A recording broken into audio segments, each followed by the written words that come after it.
જૂનાગઢ શહેરથી 1.5 કિલોમીટરના અંતરે ગિરનાર જવાના માર્ગ પર અશોકના શિલાલેખ આવેલા છે,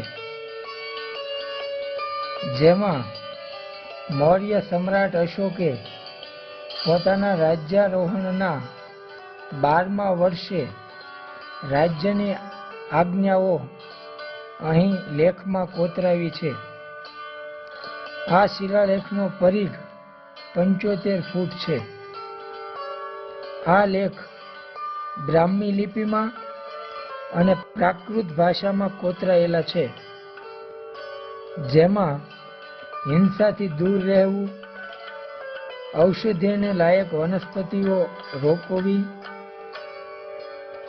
બ્રાહ્મણો અને શ્રમણોને સરખા ગણવા, સંયમ નિયમનું પાલન કરવું, માંગલિક કાર્યો કરવા, સ્ત્રીઓ અને યાત્રિકોનું ધ્યાન રાખવું, મા બાપ અને ગુરુઓને માન આપવું વગેરે જેવી 14 આજ્ઞાઓ આપેલી છે.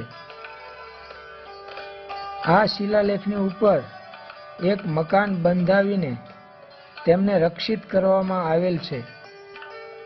અશોકના આ શિલાલેખની જેવા જ આબેહૂબ નકલ દિલ્હીના નેશનલ મ્યુઝિયમની બહાર પણ રાખવામાં આવી છે.